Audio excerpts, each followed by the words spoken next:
Suatu hari ada sebuah pertemuan yang rutin diadakan 500 tahun sekali, yaitu pertemuan oleh para Buddha di kuil lain yang dipimpin langsung oleh Buddha Rulai. Diceritakan saat pertemuan sedang dimulai, ada salah satu murid Buddha Rulai yang tertidur. Ialah Chin Chance. Ia dihukum oleh Buddha Rulai untuk turun ke bumi dan berinkarnasi menjadi manusia. Di tempat lain, yaitu di bumi, sedang terjadi kekacauan. Bumi bergoncang dan terjadi badai di mana-mana. Ternyata hal ini disebabkan oleh sebuah batu yang sangat misterius. Batu itu meledak dan melahirkan seekor monster yang sangat mengerikan. Monster tersebut banyak melakukan kekacauan dan menyebabkan banyak korban jiwa yang jatuh. Mendengar hal tersebut, Raja Langit tidak diam. Dia kemudian memerintahkan salah satu dewa untuk meringkus si monster. Dewa itu adalah Tianfeng. Dia pergi dan akhirnya pertarungan pun pecah. Tianfeng berhasil memotong ekornya dan si monster berubah menjadi kera kecil yang sudah tak berdaya. Ketika ia hendak menghabisinya, tiba-tiba Dewi Kuan Im muncul. Jangan membunuhnya. Ya mulia Dewi, hamba hanya menjalankan perintah Kaisar Langit. Dewi Kuan Im mengatakan bahwa si kera kecil nantinya akan berjodoh dengan Tianfeng. Tianfeng yang tidak terlalu paham dengan ucapan sang dewi menurutinya dan kembali ke kayangan. Kini kera kecil berhasil selamat dan ia kehilangan sifat keganasannya, menjadikannya ia kera kecil yang polos dan baik hati. Dalam petualangannya, ia bertemu dengan banyak kera-kera. Karena dianggap yang paling cerdas dan kuat, ia diangkat menjadi pemimpin dan berhasil menemukan sebuah tempat tinggal yang bernama Gunung Huako. Tak lama setelah dia menjadi pemimpin, dia menyaksikan ada rakyatnya yang mati. Memang, setiap makhluk hidup pasti akan mati. Namun dia tidak ingin hal itu. Dia akhirnya pergi dan mencari kekuatan yang bisa membuatnya hidup abadi. Di tempat lain, Dewa Tianfeng yang berjasa karena telah membasmi monster kini diangkat menjadi seorang panglima. Di tengah perayaannya, ia melihat seorang dewi yang sedang dikejar-kejar oleh panah berapi. Dewi itu lantas diselamatkan oleh seorang dewa yang bernama Wukang. Dewi itu bernama Chang'e. Karena kecantikannya, Tianfeng pun jatuh cinta pada pandangan pertama. Di tempat lain, kini kera kecil berhasil meninggalkan Gunung Huako dan memulai petualangannya untuk menemukan kekuatan abadi. Karena perjalanannya cukup lama, dia akhirnya terdampar di sebuah desa. Sialnya, dia tertangkap oleh seorang tukang sirkus. Karena melihat keunikan dari si kera kecil yang bisa bicara, si tukang sirkus ingin menjadikannya alat untuk mencari uang. Karena mendapatkan perlakuan yang kasar dari tukang sirkus, si kera kecil melarikan diri. Dalam pelariannya, sampailah dia di sebuah perguruan bela diri. Di sana, ia menemui seorang guru yang bernama Guru Bodhi. Kera kecil yang tertarik untuk belajar meminta Guru Bodhi untuk mengangkatnya sebagai murid. Namun, Guru Bodhi menolaknya. Ia berkata bahwa ia sudah bersumpah hanya akan mengangkat anak-anak dari dewa saja. Kera kecil yang malang tidak menyerah begitu saja. Ia menjalin pertemanan dengan siluman kerbau dan putri kipas. Kita kembali ke kayangan. Panglima Tianfeng yang benar-benar sudah dibutakan cinta nekat menemui Dewi Chang'e. Perasaan yang sudah tidak bisa ia bendung, ia utarakan. Chang'e menolaknya, dan ia malah berkata bahwa dia sudah jatuh cinta kepada Wukang. Panglima Tianfeng yang tidak bisa menerima hal itu terpaksa melanggar peraturan dengan menggunakan lorong waktu yang ada pada istana. Ia pergi di waktu di mana ia pertama kali bertemu dengan Chang'e, berharap ia dapat menciptakan kesan pertama yang baik kepada Chang'e agar Chang'e bisa jatuh cinta kepadanya. Tapi benar-benar sial. Ia dihukum karena ketahuan menggunakan lorong waktu tanpa izin. Dan tidak hanya itu, Chang'e tetap menyukai Wukang dan malah membenci Tianfeng. Kembali ke tempat si kera kecil. Dengan ketulusannya ingin belajar, akhirnya dia diterima sebagai murid dan ia diberi nama Sun Gokong. Tak lama setelah itu, Guru Bodhi menjelaskan bahwa ada suatu ilmu yang memungkinkan seseorang untuk tetap awet muda. Sun Gokong pun tertarik dan ingin belajar. Ia bertekad apapun resikonya, dia harus mempelajari ilmu tersebut. Akhirnya Guru Bodhi mengajaknya ke suatu tempat di mana ia akan berlatih ilmu awet muda. Di sanalah ia bertemu dengan beruang raksasa yang terus melatihnya selama 50 tahun. Langit dan bumi pun bergoncang. Akhirnya Sun Gokong bisa mempelajari ilmu awet muda. Dan tidak hanya itu, dia juga mempelajari 72 sihir mengubah wujud. 50 tahun berlalu dan kini ia sudah kembali. Ia pun bernostalgia bersama kawan-kawan lamanya. Dia juga diberitahu bahwa siluman kerbau dan putri kipas berbuat tidak senonoh dan akhirnya diusir oleh Guru Bodhi. Di tengah-tengah perbincangannya, Guru Bodhi datang. Lantas ia memerintahkan Sun Gokong untuk meninggalkan perguruan dengan alasan di sini sudah tidak ada yang bisa ia pelajari. Ia juga menyuruh Sun Gokong untuk berjanji bahwa ia tidak boleh memberitahukan siapapun bahwa ia adalah gurunya. Karena telah disuruh pergi, kini Sun Gokong kembali ke Gunung Huako. Rakyatnya menceritakan bahwa mereka sering diganggu oleh siluman kerbau. Singkat cerita, Sun Gokong menemui si siluman kerbau. Dan ternyata siluman kerbau tersebut adalah temannya di waktu kecil. Mereka pun bernostalgia. Mereka pun saling uji kebolehan, di mana mereka mengubah wajah mereka masing-masing. Tak lama setelah itu, Putri Kipas pun datang. Ia mengamuk dan memporak-porandakan Gunung Huako. Putri Kipas yang sangat marah kepada siluman kerbau mengipasnya hingga terpental jauh. Padahal sebenarnya itu adalah Sun Gokong yang sedang menyamar. Benar-benar apes ya guys. Sun Gokong yang sudah terlempar jauh diseret prajurit dan dibawa ke neraka karena ia dianggap sebagai siluman kerbau. Siluman kerbau yang asli kini menyesal karena ia berpikir telah mencelakai Sun Gokong. Ia segera menyusul Sun Gokong ke neraka. Sun Gokong, siluman kerbau, dan Putri Kipas mengamuk di neraka. Mereka bertiga bahkan membakar buku catatan hidup dan mati. Mereka berpikir Raja Neraka telah bersikap semena-mena dengan menentukan kapan seseorang harus mati. Sedangkan Raja Neraka sendiri bisa terus hidup abadi. Nakal sekali kan guys Sun Gokong ini. Ajar Sun Gokong, berikan itu. Atas dasar apa kau tentukan usia seluruh makhluk hidup di dunia ini, sedangkan kau sendiri tidak bisa mati? Mau menang sendiri kau? Tidak bisa. Sekarang kita kembali ke kayangan. Panglima Tianfeng yang masih dibutakan cinta kepada Chang'e nekat pergi ke tempat Chang'e secara diam-diam. Perbuatan yang sangat tidak pantas ini diketahui oleh raja. Dia dihukum untuk menjalani 1000 macam siksaan cinta. Dari dulu memang begitulah cinta. Deritanya tiada akhir. Sekarang kita kembali ke Sun Gokong. Di bumi sedang terjadi kekacauan. Terjadi bencana di mana-mana.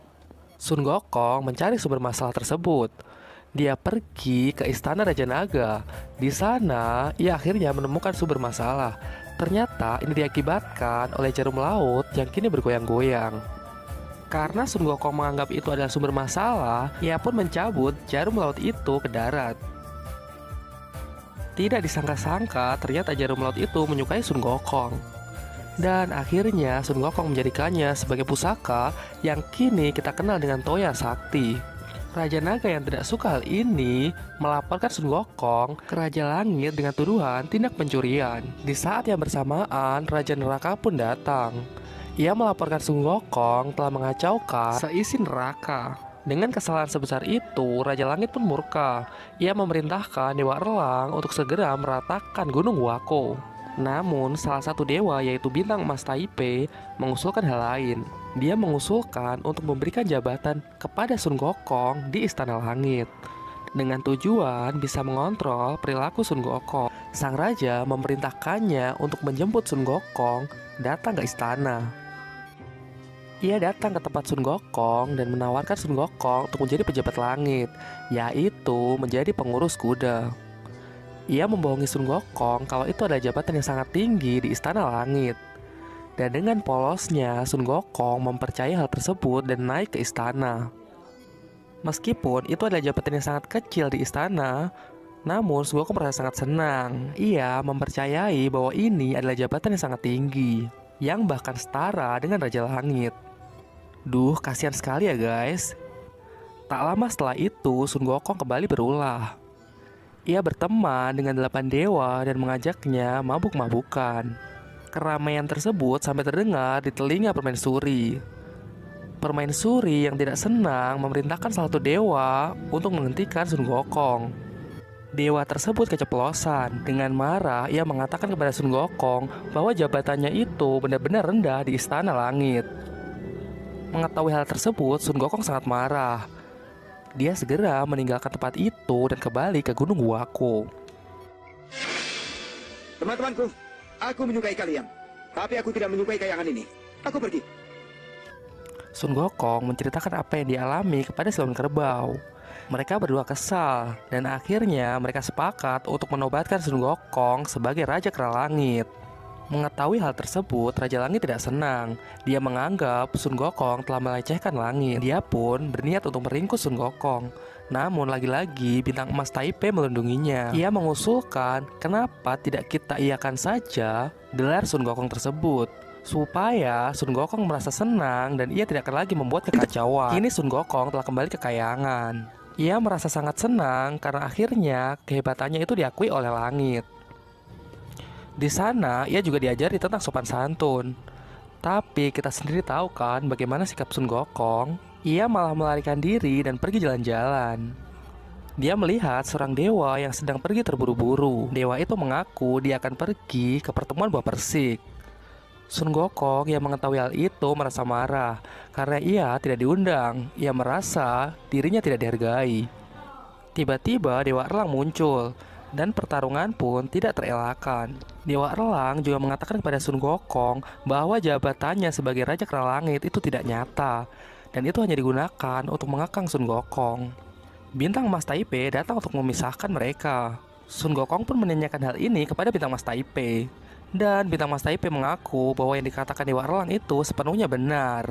Karena merasa sangat kesal telah dibohongi, Sun Gokong mengacaukan pertemuan buah persik.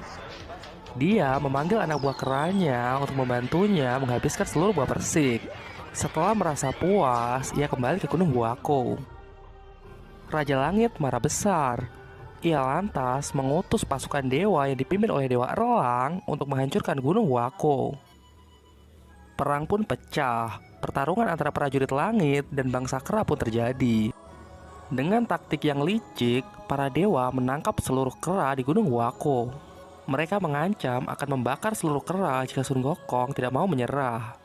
Dan tidak ada pilihan lain guys, Sun Gokong pun menyerah. Tiba waktunya Sun Gokong dijatuhi hukuman penggal. Namun hal itu sama sekali tidak berpengaruh pada Sun Gokong.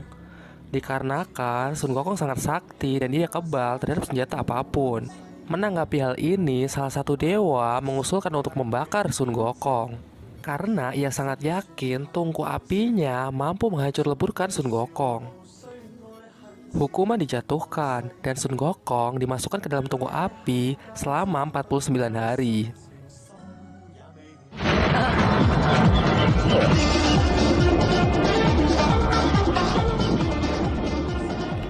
...49 hari berakhir, tungku dibuka dan Sun Gokong sehat walafiat. Ia malah memakan pil api yang membuatnya kini menjadi semakin sakti. Dia langsung pergi ke tempat Raja Langit dan mengacaukan seluruh istana. Karena tak ada satupun dewa yang bisa mengalahkan Sun Gokong, akhirnya Buddha Rulai pun turun tangan. Karena kesalahannya tersebut, Buddha Rulai pun marah. Ia menghukum Sun Gokong dengan mengencetnya di bawah Gunung Lima Jari. Sun Gokong kini sudah tak berdaya guys. Sedikit demi sedikit, sepertinya dia telah menyesali perbuatannya. Kini kita kembali ke Panglima Tianfeng. Dia dihukum menjalani 1000 macam siksaan cinta. Hukuman tersebut mengharuskan dia menjalani reinkarnasi berkali-kali untuk menjalani kisah cinta yang tragis. Dia pun merasa sangat tersiksa dengan hukuman ini. Dan pada suatu ketika, dia pun mengamuk di neraka ketika akan bereinkarnasi lagi. Akibat dia memberontak dan berlarian ke sana kemari, tak sengaja dia pun terjatuh ke dalam reinkarnasi hewan.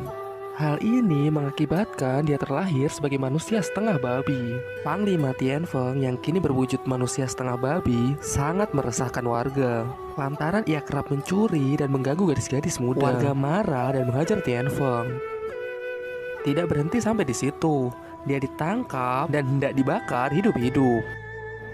Untunglah tiba-tiba Dewi Kuan Im muncul. Ia menolong Tianfeng dan mengembalikan kekuatannya. Ia pun memberitahu Tianfeng bahwa suatu hari nanti akan ada biksu yang menempuh perjalanan ke barat untuk mencari kitab suci. Ia mengatakan kalau Tianfeng bersedia mengawal biksu tersebut, maka Tianfeng akan terbebas dari siksaannya dan kembali menjadi dewa. Tianfeng bersedia dan diyakini menunggu hari tersebut. Setelah itu, Dewi Kuan Im pergi menemui Sun Gokong. Ia mengatakan hal yang sama dan Sun Gokong pun juga bersedia. Nah, sekarang kita pergi ke sebuah negeri yang bernama Negeri Tang. Di sana ada seorang biksu yang menyelamatkan Raja Negeri Tang yang tengah dikejar-kejar roh naga. Ternyata guys, biksu tersebut adalah reinkarnasi dari Buddha Cincanjel yang sudah kita bahas di bab sebelumnya. Pantas saja ya guys, si roh naga langsung takluk. Diketahui biksu tersebut bernama Tong Sancong. Dan karena raja begitu senang, Tong Sancong pun diangkat menjadi adiknya. Tak lama setelah kejadian itu, Tong Sancong bertemu dengan Dewi Kuan Im. Dewi Kuan Im mengatakan jika Tong Sancong mau menempuh perjalanan ke barat mengambil kitab suci di sebuah kuil yang bernama Kuil Leyin. Dengan begitu, maka dia akan menyelamatkan seluruh umat manusia dari kesengsaraan. Tong Sancong sangat tertarik dan ingin segera berangkat. Dewi Kuan Im juga mengatakan bahwa Tong Sancong tidak akan sendirian. Ia akan dikawal oleh beberapa murid yang akan ia temui di dalam perjalanan. Singkat cerita, Tong Sancong pun berangkat dan tibalah ia di sebuah gunung yang bernama Gunung Lima Jari. Di sana ia bertemu dengan Sun Gokong. Dengan doa yang ia panjatkan, Sun Gokong pun terbebas dari gencetan Gunung Lima Jari. Sun Gokong yang telah bebas, dia pun kegirangan dan terbang ke sana kemari. Sun Gokong pun bersedia menjadi murid dan dia bersedia mengawal Biksu Tong dalam perjalanan ke barat. Sebelum mereka melanjutkan perjalanan, Sun Gokong mengajak Biksu Tong pergi ke Gunung Wako untuk mengunjungi rakyat-rakyat keras Sun Gokong. Biksu Tong sangat tersentuh dengan keluarga Sun Gokong. Lantas malam harinya, ia pun tak tega untuk mengajak Sun Gokong melanjutkan perjalanan. Dia pun pergi seorang diri dan nyaris jatuh ke dalam jurang. Untunglah ada Dewi Kuan Im. Dewi Kuan Im mengatakan perjalanan ke barat sangat berat. Ia pun harus mengajak Sun Gokong. Dewi Kuan Im khawatir karena Sun Gokong masih memiliki sifat liar. Ia lantas memberi sebuah topi kepada Tong Sancong dan memintanya agar ia memberikannya kepada Sun Gokong. Karena merasa bersalah, Sun Gokong kembali kepada Tong Sancong. Biksu Tong memberikan topi itu kepada Sun Gokong. Sun Gokong mengenakannya, dan tiba-tiba topi itu berubah menjadi simpai emas. Kemudian Biksu Tong membaca mantra yang ia pelajari dari Dewi Kuan Im. Tiba-tiba Sun Gokong merasa sakit kepala yang sangat luar biasa. Ternyata simpai emas tersebut memang diberikan kepada Sun Gokong untuk mengekangnya. Dengan sedikit paksaan, akhirnya Sun Gokong mau menurut. Dan perjalanan pun dilanjutkan. Tibalah mereka di sebuah desa. Sun Gokong mencium aroma siluman yang sangat kuat. Ia lantas membuat onar dan berharap siluman itu mau keluar. Dengan cepat, Biksu Tong pun segera membaca mantra. Dan akhirnya Sun Gokong pun kembali menurut. Setelah kejadian itu, mereka berdua pergi ke tempat tinggal kepala desa. Kepala desa itu menceritakan tentang menantunya yang sangat hebat. Menantunya sangat rajin bekerja dan bukan orang sembarangan. Sun Gokong pun dengan tegas menyela. Ia mengatakan bahwa menantunya itu adalah seekor siluman. Untuk membuktikan ucapannya, Sun Gokong menunjukkan kalau rumah mereka itu dibuat dari sihir siluman. Mereka pun percaya. Mereka minta bantuan kepada Sun Gokong untuk menangkap siluman itu agar keluarganya bisa selamat. Dengan senang hati, Sun Gokong pun berangkat. Sesuai dengan dugaan kalian guys, siluman itu adalah Tianfeng. Mereka pun bertarung dengan tidak seimbang. Siluman itu kalah telak. Dia dipukul sampai kembali ke wujud semula. Namun siluman berhasil kabur. Ia pulang dan pergi menemui istrinya. Melihat suaminya pulang dengan wajah yang mengerikan, dia kaget dan meninggal seketika. Melihat hal tersebut, siluman itu pun menyesal dan menyerahkan diri. Mengetahui putrinya tewas, kepala desa sangat marah dan ia hendak membunuh siluman itu. Tiba-tiba Dewi Kuan Im muncul. Karena siluman itu menyesal, Dewi Kuan Im pun mengampuninya. Dia juga memberikan tugas agar siluman itu mau menemani Biksu Tong ke barat mengambil kitab suci. Siluman itu bersedia, dan mulai sekarang kita kenal siluman itu dengan sebutan Cupatkai. Perjalanan dilanjutkan, Dan kini mereka bertiga tiba di sebuah sungai. Sungai itu bernama Sungai Pasir Hanyut. Karena dipercaya terdapat siluman di dasar sungai, warga setempat tidak ada yang berani melintasi sungai tersebut. Dengan sebuah perahu, mereka bertiga pun nekat melintasi sungai. Hal aneh pun mulai terjadi. Dayung mereka patah dan perahu mereka pun tenggelam. Biksu Tong pun ikut tenggelam ke dasar sungai. Mereka pun tak mampu berbuat apa-apa. Nyali Cupatka yang kecil dan Sun Gokong yang tidak bisa berenang.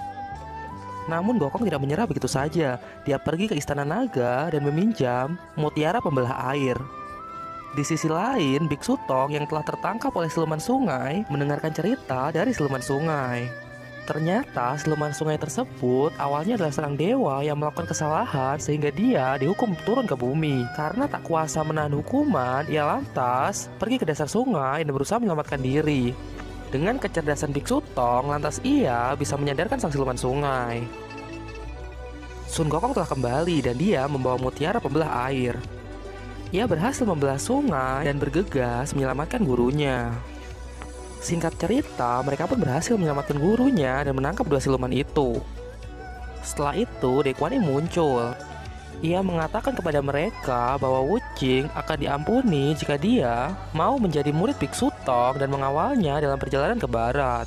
Begitu juga dengan teman siluman itu. Jika dia mau menemani Biksu Tong menjadi kuda putih, maka dia akan diampuni. Mereka pun bersedia dan sekarang murid Biksu Tong sudah lengkap.